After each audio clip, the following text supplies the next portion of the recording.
Hello, my name is Liam Dealey, and I am the director of the Attorney and Judges Assistance Program for the Supreme Court, State of Hawaii. The AAP was created 25 years ago by the Chief Justice, who, when he had a meeting with other Chief Justices of the country, they all found that they had similar problems with attorneys and judges getting in trouble for substance abuse. So they created offices in each state that would allow attorneys to seek referral, receive treatment, and be able to practice law without any penalties against them. We basically have three goals. Our first goal is that we need to protect the clients.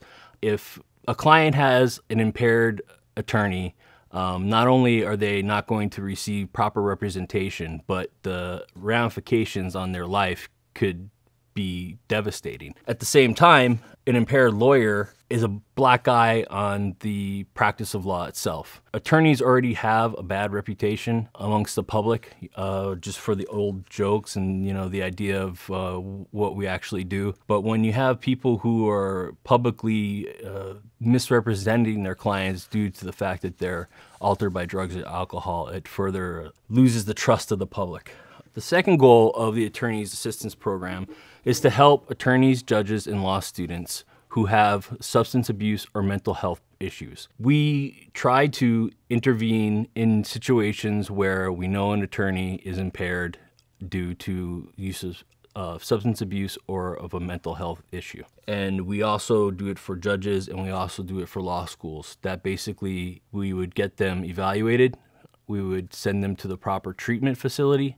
We would monitor them after treatment, and we would try to engage them in some sort of 12-step support group afterwards so that they could continue to practice law without having to receive any penalties from the disciplinary council. Our third goal is to educate the legal community about these issues. By nature, people who go to law school tend to be motivated and tend to have a sense that they are sometimes invincible. The truth is that the practice of the law can be extremely stressful, and law school doesn't always prepare people for just how stressful the day-to-day practice of law can be. The responsibilities for other people's lives and fortunes and your own reputation and your own ability to make a living greatly affects the amount of stress that a lawyer has. Now, how do you deal with stress is where we're most concerned about the attorney population. The American Bar Association estimates that 15 to 20% of attorneys practicing now are experiencing some type of substance abuse or mental health issue. That is twice the national average. Also, according to the American Bar Association estimates, 27% of the disciplinary hearings against practicing attorneys involve substance abuse and or mental health issues. Again, another issue is aging. The population is getting older, and sometimes people just can't practice the way that they once wanted to. And we can be a way to help them figure out, what's the best way to step out from the practice of law without sullying their reputations. There are three ways that the AAP generally gets involved with an attorney. The first one is that we get a referral from the Office of Disciplinary Counsel.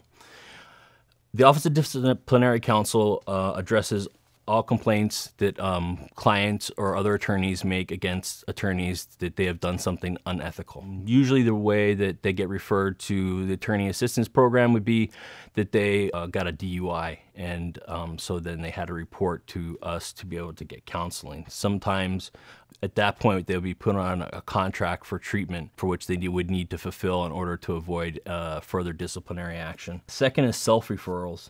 A lot of times, lawyers don't know where to go to ask for help because they are used to being the ones that people come to ask for help. They're used to being the ones that have the answers to all the questions. All our calls are completely confidential, and they can even remain anonymous if they wish. So we really just encourage the attorneys to call us when they're struggling or they think they have a problem, so that we can at least talk it out and be able to come up with a way to get them help that they need with their struggles that won't involve them getting in trouble or affecting the way that they are practicing law. The third way that we get involved is through confidential referrals from coworkers or family members.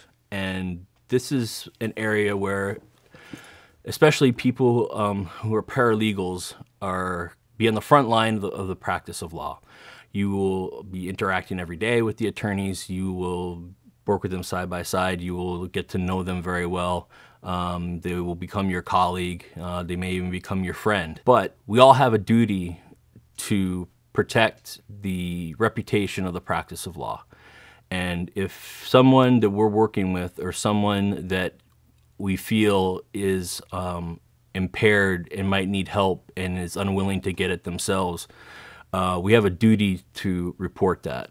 Now, the AAP exists as a way for you to be able to report someone without having to reveal your identity or to have any negative repercussions come down upon that person. We always want to be loyal to our friends and the people we work with, but sometimes when you speak out that someone needs help, you may be doing them the best favor that anyone has ever done them.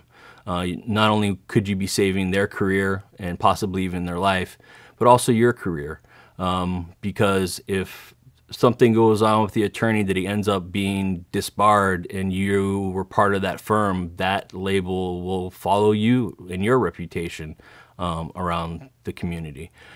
So not only do you have a duty to look out for the client, not only do you have a duty to look out for the attorney, but you also need to look out for yourself. So if you see something that you're not sure what to do about, you can go ahead and give us a call. The last thing that we are concerned about at AAP is the rate of suicides among attorneys.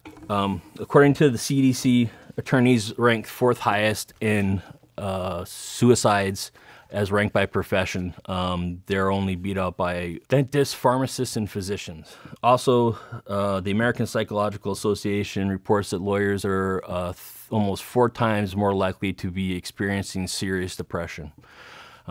Again, these things go hand in hand with substance abuse. If you have a colleague who is coming in late or not making hearings, who's filing things last minute, who's not returning calls, who is having unexplained absences, is intoxicated in court or at work, these are the things that we are here to be able to do to try to help. And AAP is confidential. Our goal is not to punish the attorney or the judge or the law student. Our only goal is to be able to get them the help that they need so that they can get their lives back on track and they can return to being productive members of the legal community. If you have any questions at all, you may call that number. Someone will answer it 24 hours a day to answer any questions that you may have. Thank you for your time.